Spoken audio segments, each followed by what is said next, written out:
നമസ്കാരം, സഹ്യ ന്യൂസിലേക്ക് സ്വാഗതം. പെരുമ്പാവൂരിൽ ഓൺലൈൻ ലോൺ ആപ്പ് ഭീഷണിയെ തുടർന്ന് യുവതി ജീവനൊടുക്കി.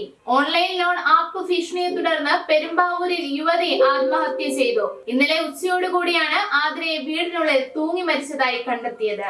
ആതിരയുടെ ഭർത്താവ് വിദേശത്താണ്. ഇവർക്ക് 2 മക്കളുണ്ട്. ഫോൺ കേന്ദ്രീകരിച്ച് പോലീസ് നടത്തിയ പരിശോധനയിലാണ് ലോൺ ആപ്പിൽ നിന്ന് ഭീഷണി സന്ദേശം യുവതിക്ക് ലഭിച്ചതായി കണ്ടെത്തിയത്.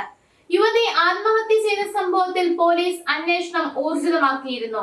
ആതിരയുടെ ഫോണിൽ നിന്ന് ലോൺ ആപ്പ് മെസ്സേജുകൾ കണ്ടെത്തിയെന്ന് പോലീസ് അറിയിച്ചു.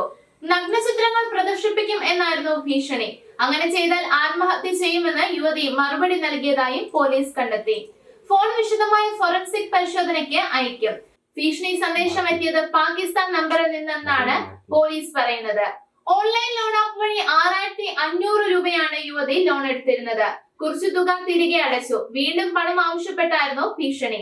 യുവതിയുടെയും ഭർത്താവിന്റെയും ഫോണിലേക്ക് നഗ്ന ഫോട്ടോകൾ അയച്ചു നൽകുമെന്ന് പറഞ്ഞ് ഓൺലൈൻ ലോൺ ദാതാക്കൾ ഭീഷണി മുഴക്കിയതായി ബന്ധുക്കളാണ് പോലീസിനെ അറിയിച്ചത്. തുടർന്ന് മൊബൈൽ ഫോൺ കസ്റ്റഡിയിലെടുത്ത് കുറുപ്പുംപടി പോലീസ് അന്വേഷണം ആരംഭിച്ചു.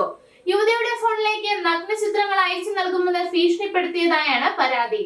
നഗ്ന ചിത്രങ്ങൾ അയച്ചാൽ താൻ ആത്മഹത്യ ചെയ്യുമെന്ന് യുവതി ഭീഷണി സന്ദേശങ്ങൾക്ക് മറുപടി നൽകിയിരുന്നു. യുവതി ആത്മഹത്യ ചെയ്ത ശേഷം ഫോണിലേക്ക് സന്ദേശവും കോളും വന്നിട്ടുണ്ട്. അസ്വാഭാവിക മരണത്തിന് പോലീസ് കേസെടുത്തിരുന്നു.